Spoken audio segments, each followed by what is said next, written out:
Hi friends, అందరూ బాగున్నారా? నేను కూడా చాలా బాగున్నాను. అందరికీ ఉగాది శుభాకాంక్షలండి. ఈ కొత్త సంవత్సరం ఉగాది అందరికీ సంతోషంగా ఆయుర ఆరోగ్యాలతో సుఖశాంతులతో ఉండాలని కోరుకుంటూ మన వీడియో స్టార్ట్ చేద్దాము. ఇగోండి పొద్దున్నే మా పూజ అయిపోయింది. ఉగాది రోజు మా ఉగాది పచ్చడి అందరం తీసుకుని అలాగే గుడికి కూడా వెళ్ళొచ్చామండి.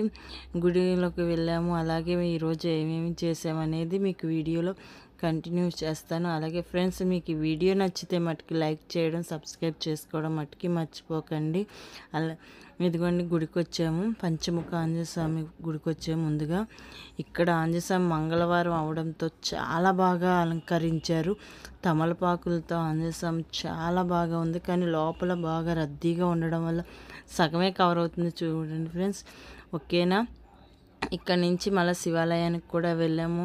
ఇదిగోండి శివాలయం దగ్గర ఇలాగ ప్రదక్షిణాలు చేసుకున్నాక నేను పిల్లలు అందరూ మా ఫ్యామిలీ మొత్తం వెళ్ళాము. అలాగే వినాయకుడిని కూడా దర్శించుకుని ఇగోండి అలాగే మేము ఈరోజు బయటే టిఫిన్ చేసేసాము.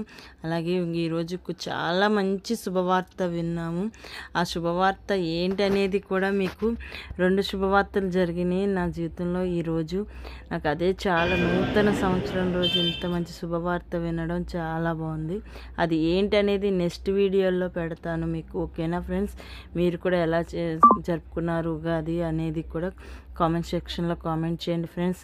మీ వీడియో నాకు మీ ఒక్క సపోర్ట్ ఇస్తారని కోరుకుంటూ లైక్ చేయండి, సబ్స్క్రైబ్ చేసుకోండి, పక్కనే ఉన్న బెల్ ఐకాన్ టచ్ చేయడం మట్టుకు మర్చిపోకండి. పంచముఖ ఆంజనేయ స్వామి చాలా బాగుంటారు, చాలా పెద్దది. ఓకే ఫ్రెండ్స్, బాయ్ అండి.